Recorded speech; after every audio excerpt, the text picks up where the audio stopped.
கிறிஸ்துவுக்குள் அன்பார்ந்தவர்களே, உங்கள் யாவரையும் மீண்டுமாக இந்த புதன்கிழமையிலே கர்த்தருடைய சமூகத்திலே சந்திப்பது மிகுந்த மகிழ்ச்சி. நம்ம எல்லாரும் சேர்ந்து தேவனுடைய நாமத்தை மகிமைப்படுத்தி தேவனுடைய ராஜ்யம் நம்முடைய தேசத்திலே, நம்முடைய குடும்பத்திலே, நம்முடைய வாழ்க்கை நிகழ்வுகளுக்குள்ள மகிமையாய் வெளிப்பட்டுக் கொண்டிருக்கிறது. அவருடைய ராஜ்யத்தின் வல்லமை வெளிப்படுகிறதை பார்க்கிறோம். ஆம் பிரியமானவர்களே, அவருடைய நாமத்தை பிரஸ்தாபம் பண்ணும் எந்த ஸ்தானத்திலும் அவர் இருக்கிறவர் ஆசீர்வதிக்கிறார். எண்ணற்ற நன்மைகள், சொல்லி முடியாத ஈவுகள். பவுல் சொல்லுகிறார், சொல்லி முடியாத ஈவுகளுக்காக அவருக்கு ஸ்தோத்திரம். எத்தனை நன்மைகளுக்கு! ஆவிக்குரிய நன்மைகள் எத்தனை, சரீரத்திற்குரிய நன்மை எத்தனை! யோசித்து பாருங்கள். ஹாஸ்பிட்டல்ல எத்தனை பேர் இன்றைக்கு தங்கள் வாழ்க்கையினுடைய முடிவை நோக்கி, எப்படி இந்த வியாதி, ஏன் இந்த நிலைமை என்று புலம்பிக் கொண்டிருக்கிற எத்தனையோ நபர்கள் நடுவிலே, லட்சக்கணக்கான மக்கள் நடுவிலே, நீங்களும் நானும் தேசத்திலே சமாதானத்தோடு சுகத்தோடு தேவனை ஆராதித்துக் கொண்டிருக்கிறோமே. நன்றி அறிதல் உள்ளவர்களாய் நாம் காணப்படுவோம். கர்த்தருக்கு நன்றி அறிதலோடு கூட தேவ சமூகத்தில் சொல்லுவோம், நன்றியோடு நான் உம்மை துதிக்கிறேன் ஆண்டவரே, நன்றியோடு நான் உம்மை உயர்த்துகிறேன் சொல்லி நம்ம எல்லாம் சேர்ந்து பாடி கர்த்தரை ஆராதிப்போம்.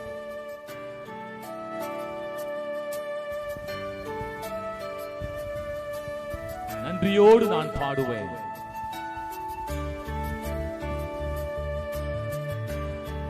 எண்ணுக்கடங்காத நன்மைகளை செய்து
கரை சேர்ப்பவரை ஆராதிப்போம்.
என்றும் நன்றி. நன்றியோடு பாடுவோம்.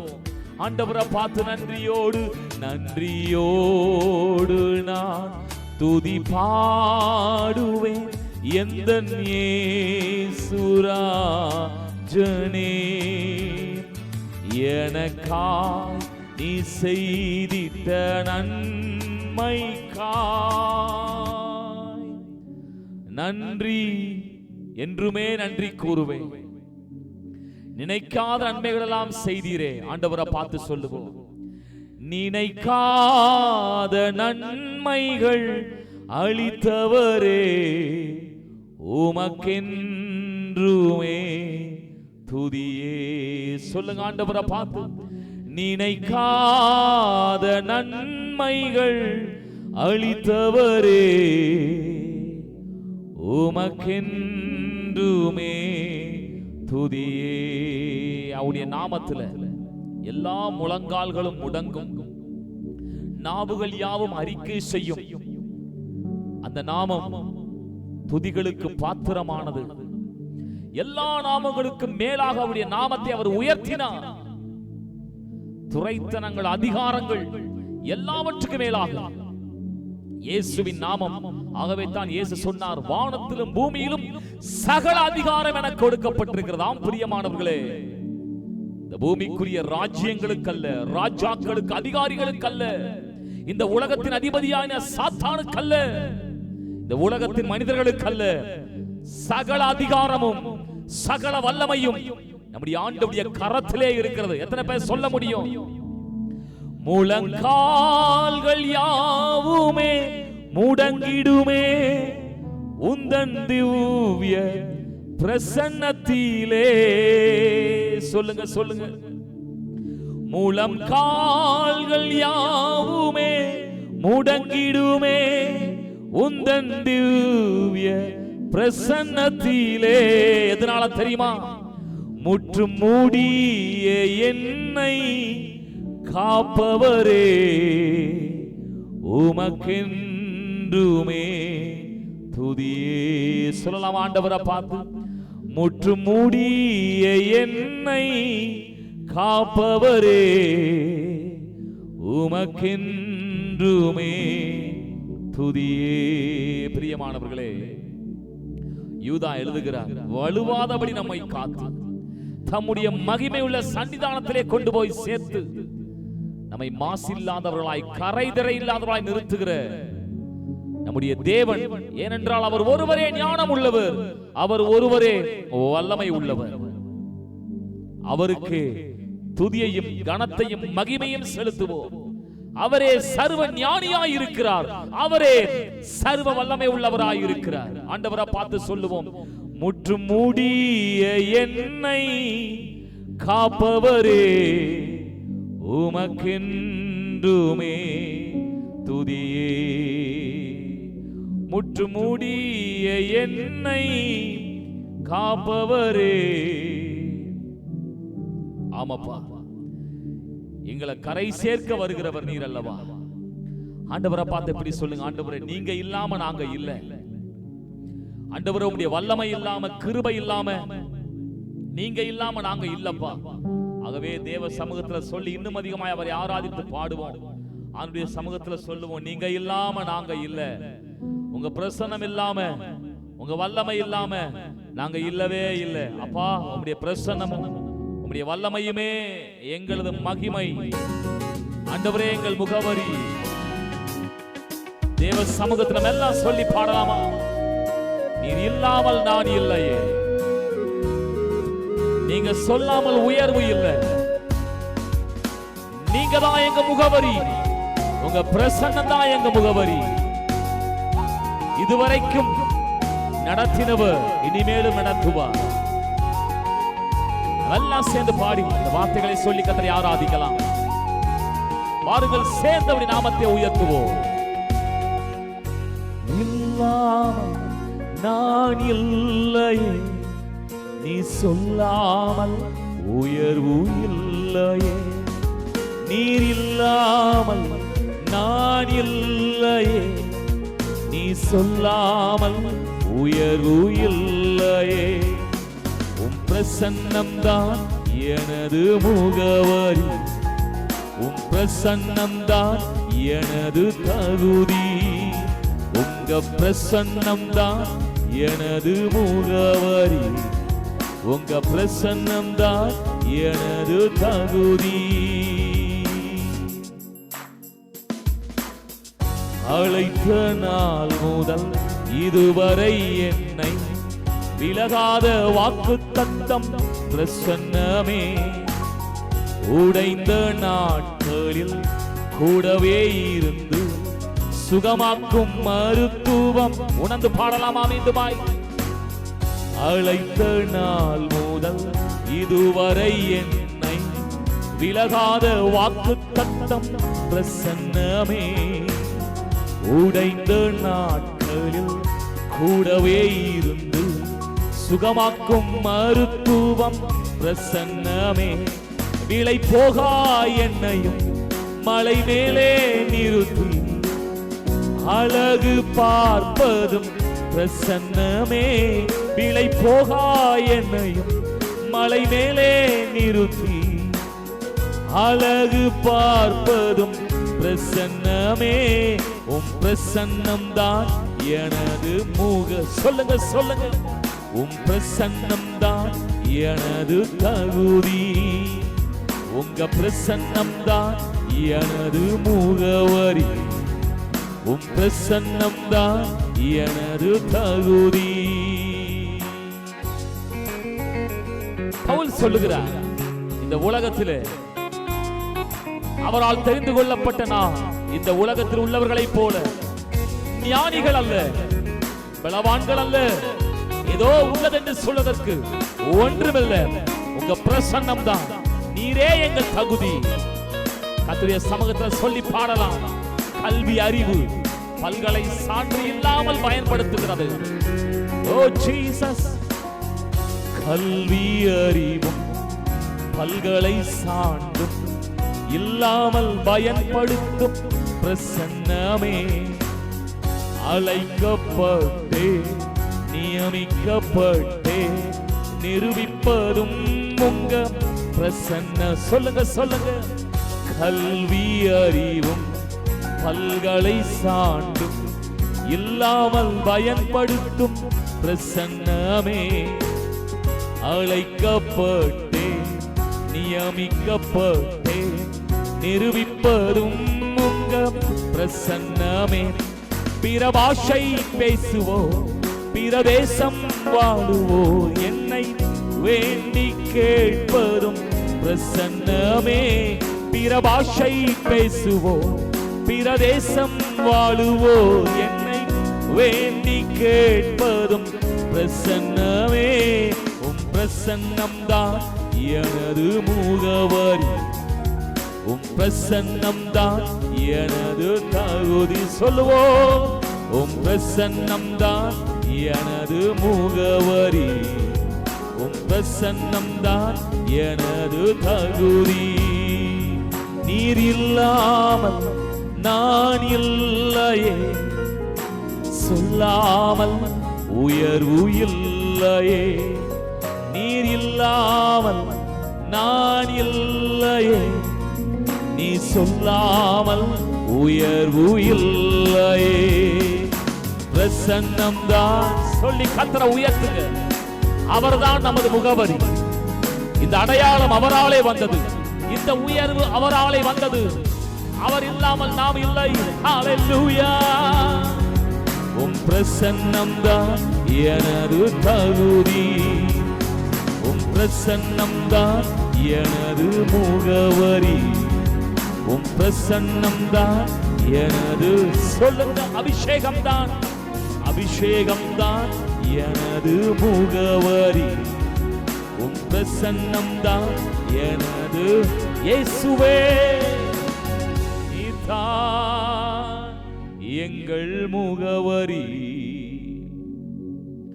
நீங்கதான் எங்க தகுதி நீதி எல்லாமே நீர்தானப்பா. உங்க பிரசன்னம் தான் எனது முகவரி, உம் பிரசன்னம் தான் எனது தகுதி. உங்க பிரசன்னம் பிரசன்னம், உங்க பிரசன்னம் தான் எனது முகவரி. உங்க பிரசன்னம் தான். ஆண்டவரை பார்த்து இப்படி சொல்லுங்க, நீர் மாத்திரம் போதும், நீர் மாத்திரம் போதும், நீர் மாத்திரம் போதும் எனக்கு. உங்க பிரசன்னம், உம் பிரசன்னம் போதும். சொல்லுங்க சொல்லுங்க, உம் பிரசன்னம் போதும், உம் பிரசன்னம் போதும் எனக்கு. பாருங்க, மார்த்தா அநேக காரியங்களை குறித்து கலங்கினாள், பேசினாள். மரியாளோ தன்னை விட்டு எடுபடாத நல்ல பங்கை தெரிந்து கொண்டாள் என்று இயேசுவே சொல்லுகிறார். எது நல்ல பங்கு? அவர் பாதம். உங்க பிரசன்னம் தான் எனது முகவரி. உம் பிரசன்னம் தான் எனது தகுதி. உம் பிரசன்னம் தான் எனது முகவரி. உம் பிரசன்னம் தான் எனது தகுதி. பிரியமானவர்களே, இந்த ஆராதனை வேளையில தேவ வார்த்தையை படிக்கிறேன். ரோமர் 15:7 சொல்கிறது, தேவனுக்கு மகிமை உண்டாக கிறிஸ்து நம்மை ஏற்றுக்கொண்டது போல நீங்களும் ஒருவரை ஒருவர் ஏற்றுக்கொள்ளுங்கள். பாருங்கள், பிதாவாகிய தேவன் பாவிகளான நம்மை ஏற்றுக்கொண்டார். அவர் ஏற்றுக்கொள்வதற்கு நாம் தகுதியற்றவர்கள். அவரோ மகா பரிசுத்தம் உள்ளவர், ஒருவரும் சேரக்கூடாத ஒளியிலே வாசம் பண்ணுகிறார் என்று வேதம் சொல்லுகிறது. அந்த பரிசுத்தம் உள்ள தெய்வம் நம்மை ஏற்றுக்கொண்டார். இதனாலே நம்ம தேவனுக்கு மகிமை செலுத்துகிறோம். இது ஒரு பகுதி. மற்றொரு பகுதி சொல்லுது, அதே போல நீங்களும் ஒருவரை ஒருவர் ஏற்றுக்கொள்ளுங்கள். இந்த நாளில் யாரையெல்லாம் நாம் ஏற்றுக்கொள்ள முடியாதுன்னு சொல்லிக் கொண்டிருக்கிறோமோ, இல்ல, கிறிஸ்து பாவிகளான நம்மை, துரோகிகளான நம்மை எத்தனை முறை விழுந்தாலும் நம்மை ஏற்றுக்கொள்ளுகிறாரே, அதே போல நம்மை தள்ளினவர்கள், நம்மை ஒதுக்கினவர்கள், நம்மை வேண்டாம் என்று சொன்னவர்கள், நம்மை அவதூறாய் பேசுகிறவர்கள், நம்மை தூஷிக்கிறவர்கள், நமது பெயரை கெடுக்கிறவர்கள், நமக்கு எதிராக தீங்கு செய்கிறவர்கள், வேதம் சொல்லுகிறது, அவர் நம்மை ஏற்றுக்கொண்டது போல நாமும் ஒருவரை ஒருவர் ஏற்றுக்கொள்ள வேண்டும். ஆராதனையிலே இது 2 பகுதியாய் இருக்கிறது. ஒன்று தேவனை மகிமைப்படுத்துகிறது, அவர் நம்மை ஏற்றுக்கொண்டதினாலே அவரை மகிமைப்படுத்துவது. இன்னொன்று நம்மை தள்ளினவர்களை நாம் ஏற்றுக்கொண்டு அதன் மூலமாய் தேவன் நாமம் நிச்சயம் மகிமைப்படும். ஏனென்றால் அவரது பூரண சற்குணத்தை நாம் காண்பிக்கிறோம். அது தேவனை மகிமைப்படுத்துகிறது வேதம் சொல்லுகிறது. உங்க பிரசன்னம் தான் எனது முகவரி. உங்க பிரசன்னம் தான் எனது தகுதி. சொல்லுங்க ஆண்டவரை பார்த்து, உங்க பிரசன்னம் தான் எனது முகவரி. உங்க பிரசன்னம் தான் எனது தகுதி. உங்க பிரசன்னம் தான் எனது முகவரி. பாவிகளான நம்மை ஏற்றுக்கொண்டதற்கு நாம் எவ்வளவு வேணும் தகுதியற்றவர்கள். தேவனுடைய ஜனங்களே, அந்த அன்பின் தெய்வத்தை நம்ம தேவ சமூகத்தில் இன்னும் அதிகமாய் கர்த்தரை ஆராதித்து அவரை மகிமைப்படுத்தி ஆண்டவரை பார்த்து சொல்லுவோம், தனிமையின் பாதையில் தகப்பனே உன் தோளில் சுமந்ததை நாங்கள் எப்படி மறக்க முடியும்? எங்களை ஏற்றுக்கொண்டதை எப்படி நாங்கள் மறக்க முடியும்? உம்மை மகிமைப்படுத்துகிறோம். எத்தனை அன்பு என்மேல், எத்தனை பாசம் என்மேல், இதற்கு ஈடு என்ன செலுத்துவேன்? நல்லா சேர்ந்து பாடி கர்த்தரை ஆராதிக்கலாம். நல்ல கரம் தட்டி பாடலாமா? ஜீசஸ் நன்றி அப்பா. தனிமையின் பாதையில் தகப்பனே உம் தோளில் சுமந்ததை நான் மறப்பேனோ? சுமந்ததை நான் மறப்பேனோ? தனிமையின் பாதையில் தகப்பனே உம் தோளில் சுமந்ததை நான் மறப்பேனோ? சுமந்ததை நான் மறப்பேனோ? எத்தனை அன்பு என்மேல், எத்தனை பாசம் என்மேல், எத்தனை அன்பு என்மேல், எத்தனை பாசம் என்மேல், இதற்கு ஈடு என்ன தருவேன் நான்? இதற்கு ஈடு என்ன தருவேன் நான்? அப்பா என்னை ஏற்றுக்கொண்டீரே, என்ன தருவேன் நான்? இதற்கு ஈடு என்ன தருவேன் நான்? தனிமையின் பாதையில் தகப்பனே உம் தோளில் சுமந்ததை நான் மறப்பேனோ? சுமந்ததை நான் மறப்பேனோ? தனிமையின் பாதையில் தகப்பனே உம் தோளில் சுமந்ததை நான் மறப்பேனோ? சுமந்ததை நான் மறப்பேனோ? சோர்ந்து போகும் நேரங்களெல்லாம் ஐயா மார்போடு அணைத்துக் கொண்டீரே. நான் சோர்ந்து போன நேரங்களெல்லாம் மார்போடு அணைத்துக் கொண்டீரே.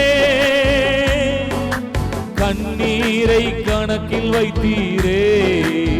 அப்பா ஆறுதல் எனக்கு தந்தீரே. எந்த கண்ணீரை கணக்கில் வைத்தீரே. ஆறுதல் எனக்கு தந்தீ. ஆண்டவரை பார்த்து சொல்லலாமா?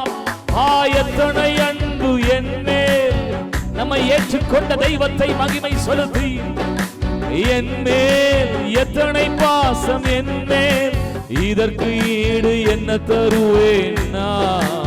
அப்பா இதற்கு ஈடு என்ன தருவேன் நான்? இதற்கு ஈடு என்ன தருவேன் நான்? இதற்கு ஈடு என்ன தருவேன் நான்?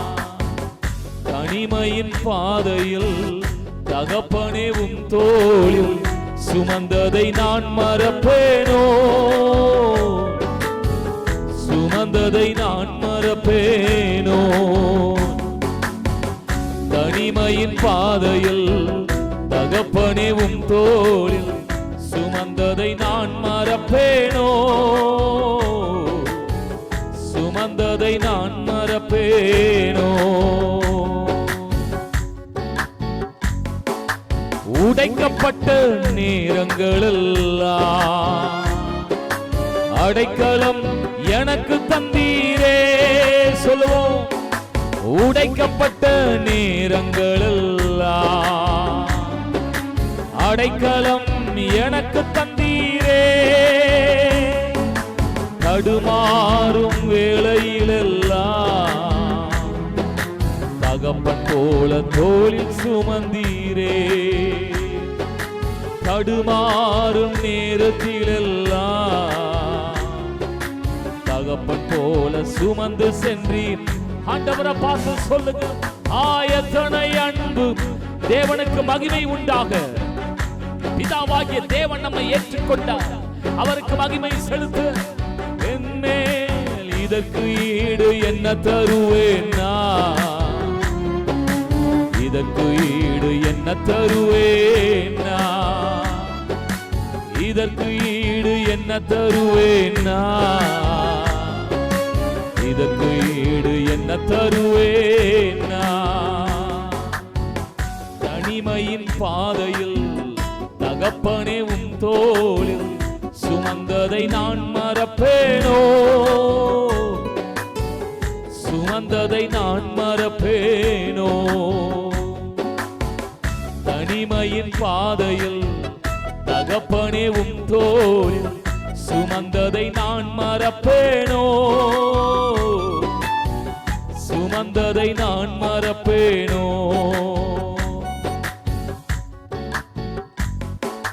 சபித்து என்னை தூற்றும் போதெல்லாம் என்னை ஆசீர்வதித்து உயர்த்தி மகிழ்ந்தீரே. பல சபித்து என்னை தூற்றும் போதெல்லாம் என்னை ஆசீர்வதித்து உயர்த்தி மகிழ்ந்தீரே. உங்க உள்ளம் கைகளுக்குள் என்னை வரைந்தீரே. இதற்கு ஈடு என்ன தருவேன் நான்? உள்ளம் கையிலே என்னை வரைந்தீரே. இதற்கு ஈடு என்ன தருவேன்? கர்த்தரை உயர்த்தலாம். எத்தனை அன்பு என்மேல், எத்தனை பாசம் என்மேல், எத்தனை அன்பு என்மேல், எத்தனை பாசம் என்மேல். இதற்கு ஈடு என்ன தருவேன் நான்? இதற்கு ஈடு என்ன தருவேன் நான்? இதற்கு ஈடாக, இதற்கு ஈடு என்ன தருவேன் நான்? இதற்கு ஈடு என்ன தருவேன் நான்? சொல்லுங்க சொல்லுங்க. தனிமையின் பாதையில் தகப்பனே உத்தோளில் சுமந்ததை நான் மறப்பேனோ? சுமந்ததை நான் மறப்பேனோ? தனிமையின் பாதையில் தகப்பனே உன் தோளில் சுமந்ததை நான் மறப்பேனோ? சுமந்ததை நான் மறப்பேன். கரங்களை உயர்த்தி எத்தனை அன்பு என் மேல், எத்தனை பாசம். என்னை தள்ளிவிடவில்லை, என்னை ஏற்றுக்கொண்டு என்னை சேர்த்துக் கொண்டு உமக்கு மகிமை செலுத்துகிறேன். இதற்கு ஈடு என்ன தருவேன் நான்? இதற்கு ஈடு என்ன தருவேன் நான்? இதற்கு ஈடு என்ன தருவேன் நான்? இதற்கு ஈடு என்ன தருவேன் நான்? என்னத்தை செலுத்த முடியும் அப்பா? ஆண்டவரே, அந்த வசனத்தின் அடுத்த பாகம் சொல்லுகிறது போல, என்னை ஏற்றுக்கொண்டது போல நாங்கள் எல்லாரையும் ஏற்றுக்கொள்ளுவோம். பிரியமானவர்களே, அது கர்த்தருக்கு மகிமையை சேர்க்கிறது. எந்த கசப்புகள் இருந்தாலும், எந்த வெறுப்புகள் இருந்தாலும், இப்பொழுது அதையெல்லாம் தள்ளிவிடுங்கள். கிறிஸ்து நம்மை நேசித்தது போல நாம் அவர்களை நேசிக்க வேண்டும். அது தேவனுக்கு மகிமை சேர்க்கும். ஆகவே தேவ சமூகத்தில், ஆண்டுடைய சமூகத்தில் சொல்லுங்க, ஆண்டவரே, நாங்கள் அவர்களை ஏற்றுக்கொள்ளுவோம். எங்களை தள்ளினார்கள், எங்களை ஏமாற்றினார்கள், எங்கள் பெயரை கெடுத்தார்கள், தூஷித்தார்கள். ஆனாலும் அப்பா, அவளை நாங்கள் நேசிக்கிறோம், அவர்களை ஏற்றுக்கொள்கிறோம். சொல்லுங்க, இது கர்த்தரை மகிமைப்படுத்துவதற்கான.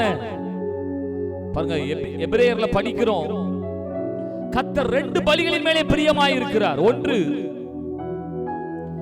பாருங்க, உதடுகளின் கனியாகிய ஸ்தோத்திர பலியின் மேலே. மற்றொன்று, நம்மை நாமே அவருக்கு ஜீவ பலியாய் தருகிறோம். பாருங்க, தான தர்மங்களை, கிரியையிலே சில காரியங்களை செய்கிறோம். பாருங்க, அது கர்த்தருக்கு பிரியமான பலி என்று சொல்லப்பட்டிருக்கிறது. ஆம், நாவினாலே செலுத்துகிற துதி ஒரு நாணயத்தின் ஒரு பக்கத்தை போல, ஒரு ரூபாய் நோட்டின் ஒரு பக்கத்தை போல, மற்றொரு பக்கம் நம்முடைய கிரியையினாலே கர்த்தரை மகிமைப்படுத்துவது. இது மற்றொரு பக்கம். ஒரு நாணயத்துக்கு 2 பக்கமும், ஒரு ரூபாய் நோட்டுக்கு 2 பக்கம் இருந்தால் தான் எத்தனை மதிப்புள்ளது போல நம்முடைய ஆராதனை மதிப்புள்ளதாய் கர்த்தர் அங்கீகரிக்கிறதாய் மாறப்பட வேண்டுமானால் நாம் உதடுகளினாலே தேவனை துதிப்பது மட்டுமல்ல, இந்த வசனம் சொல்லுவது போல, அவர் நம்மை ஏற்றுக்கொண்டது போல நாம் அவர்களை ஏற்றுக்கொள்ள. இதற்கு நல்ல உதாரணம், இயேசு சிலுவையிலே தொங்கிக் கொண்டிருந்த பொழுது அவரை சிலுவையிலே அறைந்த அந்த மக்களை பார்த்து தான் அவர் சொன்னார், பிதாவே, அறியாமல் செய்கிறார்கள், இவர்களுக்கு மன்னியும். அப்படி அருமையானவர்களே, அவர்களை மன்னித்தாரே, அவர்களை ஏற்றுக்கொண்டாரே, அதே போல நாங்கள் உமக்கு மகிமை செலுத்த கர்த்தாவே எங்களுக்கு உதவி செய்வீராக. உங்களுக்கு நான் ஜெபிக்க விரும்புகிறேன். நல்ல பிதாவே, இந்த நாளிலும் கூட கர்த்தரை மகிமைப்படுத்தின உம்முடைய ஜனங்கள் இப்பொழுது எல்லா விதமான மனதில் இருக்கிற கசப்புகள், வெறுப்புகளை மன்னிக்க முடியாத தன்மைகளை இப்பொழுது ஆண்டவரே அவர்களுக்கு உதவி செய்வீராக. அவர்களை மன்னிக்க, அவர்களை நேசிக்க ஒரு புது இருதயத்தை அவர்களுக்கு கொடுப்பீராக. கிறிஸ்து எங்களை ஏற்றுக்கொண்டது போல நாங்கள் அவர்களை ஏற்றுக்கொள்ள எங்களுக்கு உதவி செய்வீராக. கர்த்தரை செய்கிறதற்காய் ஸ்தோத்திரம். எங்கள் சகல துதிகன மகிமையை மட்டுமல்ல எங்களையும் படைக்கிறோம் நல்ல பிதாவே. ஆமென், ஆமென், ஆமென். Thank you. God bless you. மீண்டும் நாம் அடுத்த வாரம் சந்திக்கலாம்.